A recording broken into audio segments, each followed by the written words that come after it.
टैक्सील.com के YouTube channel पर मैं सीए सतबीर सिंह आपका स्वागत करता हूं। रेगुलर अपडेट के लिए आप हमारे चैनल को सब्सक्राइब करें, नोटिफिकेशन बेल को प्रेस करना ना भूलें ताकि जैसे ही हम कोई नया अपडेट डालें आपके पास इमीडिएटली यह अपडेट पहुंच जाए।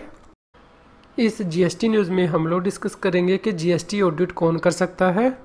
सेक्शन 35 और सेक्शन 5 CGST एक्ट का यह कहता है कि यदि किसी रजिस्टर्ड व्यक्ति की फाइनेंशियल ईयर में टर्नओवर प्रिस्क्राइब्ड लिमिट से ज़्यादा हो जाती है तो उस केस में उसे ऑडिट चार्टर अकाउंटेंट या फिर कॉस्ट अकाउंटेंट से करवाना है।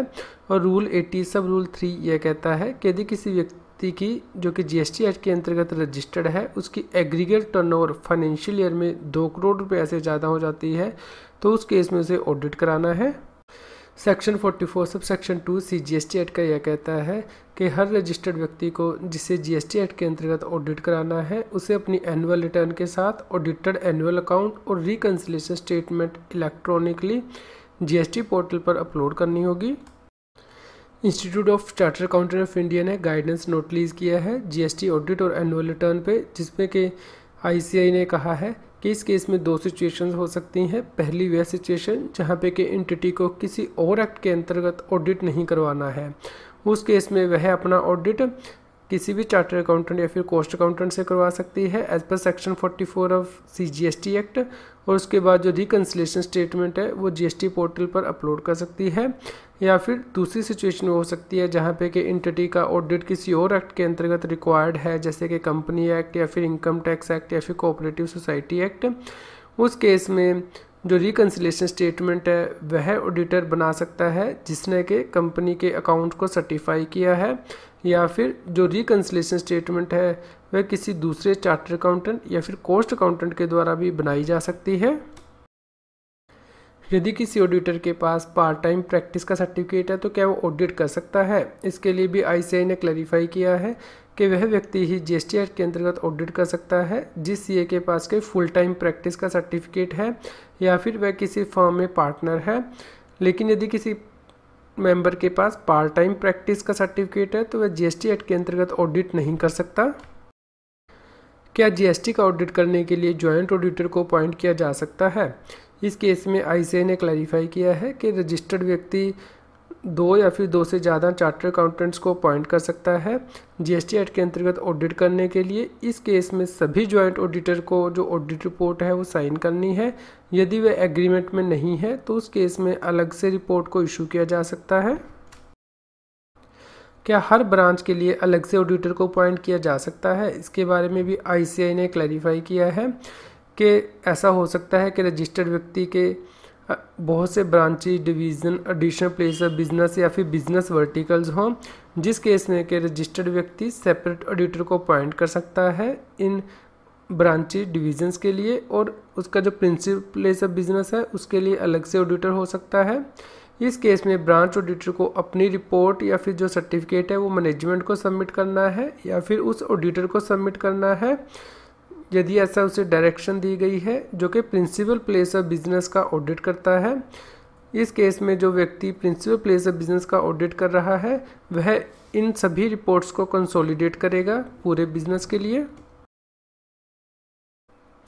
क्या जीएसटी एक्ट के अंतर्गत जो ऑडिटर अपॉइंट किया गया है वो रजिस्टर्ड व्यक्ति का रिलेटिव हो सकता है?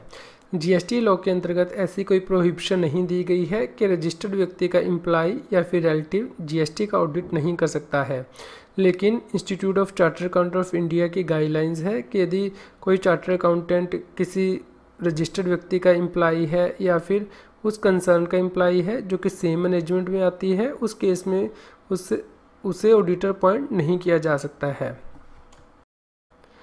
Charter accountants act second schedule में भी लिखा गया है कि यदि कोई मेंबर ऐसी ऑडिट रिपोर्ट को देता है जहां पे कि उसकी कंसर्न का इंटरेस्ट हो या फिर उसके रिलेटिव का सब्सटेंशियल इंटरेस्ट हो तो उस केस में उसके लिए ज़रूरी है कि ऑडिट रिपोर्ट में अपने इंटरेस्ट को डिस्क्लोज करे।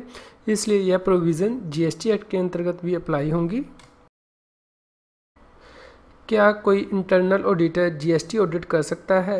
जी नहीं। इसके लिए institute of chartered accountant of India ने अनाउंसमेंट इशू किया है 28 सितंबर 2018, जिसमें कि कहा गया है कि यदि कोई चार्टर्ड अकाउंटेंट इंटरनल ऑडिटर है कंपनी का तो वह उसका जीएसटी ऑडिट नहीं कर सकता। यदि किसी चार्टर अकाउंटेंट को रजिस्टर्ड पर्सन है यानी कि जीएसटी एक्ट के अंतर्गत जो रजिस्टर्ड टैक्स पेयर है उसने टैक्स कंसल्टेंट भी अपॉइंट किया हुआ है तो क्या वह उसका ऑडिट कर सकता है। इसके लिए आईसीआई ने गाइडलाइंस इशू की है कि चार्टर अकाउंटेंट या जो फर्म है चार्टर अकाउंटेंट्स की जिसे कि टैक्स कंसल्टेंट के तौर पे अपॉइंट किया गया है वह जीएसटी एक्ट के अंतर्गत ऑडिट कर सकता है। यदि कोई चार्टर अकाउंटेंट रजिस्टर्ड व्यक्ति की बुक्स ऑफ अकाउंट्स को भी लिखता है तो क्या वह उसको ऑडिट कर सकता है। इसके लिए आप guidance note on independence of auditor को रेफर कर सकते हैं जिसमें कि कहा गया है कि यदि कोई व्यक्ति जीएसटी एक्ट के अंतर्गत ऑडिट कर रहा है तो उस व्यक्ति की बुक्स ऑफ अकाउंट्स को नहीं लिख सकता है। लेकिन यहाँ पे क्वेश्चन अराइज होता है कि यदि कोई व्यक्ति जीएसटी की रिटर्न्स को प्रिपेयर कर रहा है रजिस्टर्ड व्यक्ति की तो क्या वह उस व्यक्ति का जीएसटी ऑडिट भी कर सकता है। यदि किसी सीए ने रजिस्टर्ड पर्सन से कुछ उधार लिया हुआ है तो क्या उसका ऑडिट कर सकता है। यदि किसी चार्टर अकाउंटेंट ने किसी रजिस्टर्ड व्यक्ति से 10,000 रुपये से ज़्यादा का उधार जो है वो लिया हुआ है तो उस केस में वह उसका ऑडिट नहीं कर सकता है। यदि कोई स्टैट्यूटरी ऑडिटर है पब्लिक सेक्टर कंपनी का तो क्या वह उसको जीएसटी ऑडिट कर सकता है। इसके लिए आप आईसीआई की गाइडलाइंस को रेफर कर सकते हैं जो कि यह कहती है कि यदि कोई स्टैट्यूटरी ऑडिटर है public sector company government company या फिर लिस्टेड कंपनी का जहां पे कि टर्नओवर 50 करोड़ रुपया या फिर उससे ज़्यादा है तो उस केस में वह उसका कोई वर्क या फिर असाइनमेंट नहीं कर सकता है जहाँ पे कि जो टोटल रेम्यूनरेशन है वो स्टैट्यूटरी ऑडिट फी से ज़्यादा हो जाता है।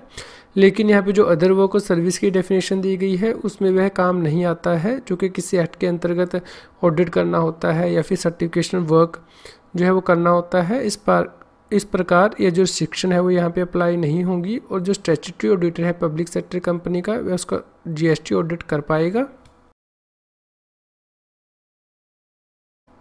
जीएसटी पर नई बुक्स मार्केट में आ गई हैं। इन बुक्स को रेफर करने के लिए लिंक इस जीएसटी न्यूज़ की वीडियो डिस्क्रिप्शन में भी दिया गया है। यदि आप जीएसटी के कंसेप्ट्स को समझना चाहते हैं या फिर जीएसटी के एग्ज़ाम की तैयारी कर रहे हैं तो आप अनअकैडमी पर जाकर मेरी प्रोफाइल में वीडियोज़ को चेक कर सकते हैं जिसका लिंक इस जीएसटी न्यूज़ की वीडियो डिस्क्रिप्शन में भी दिया है। और आप अनअकैडमी की लर्नर ऐप को भी डाउनलोड कर सकते हैं जिसका लिंक इस जीएसटी न्यूज़ की वीडियो डिस्क्रिप्शन में भी दिया गया है। जीएसटी टैक्स और फाइनेंस के रेगुलर अपडेट के लिए आप टैक्सील की मोबाइल ऐप को गूगल प्ले स्टोर से डाउनलोड कर सकते हैं। इसका लिंक इस वीडियो के डिस्क्रिप्शन में भी दिया गया है। आज की जीएसटी की न्यूज़ आपको कैसी लगी इसके बारे में हमें बताएं। लाइक करें और शेयर करें। जितना अधिक आप लाइक करते हैं और शेयर करते हैं उतनी ही अधिक हमें प्रेरणा मिलती है कि हम और भी अधिक अच्छी जीएसटी की न्यूज़ आप तक पहुँचा पाएँ। यदि आप जीएसटी से रिलेटेड रेगुलर अपडेट्स अपनी ईमेल आईडी पर मंगवाना चाहते हैं तो आप हमारे न्यूज़लेटर को सब्सक्राइब कर सकते हैं जिसका लिंक इस जीएसटी न्यूज़ की वीडियो डिस्क्रिप्शन में भी दिया गया है। यदि आप हमारे प्रीवियस जीएसटी न्यूज़ को सुनना चाहते हैं तो आप हमारे चैनल की प्लेलिस्ट को रेफर कर सकते हैं।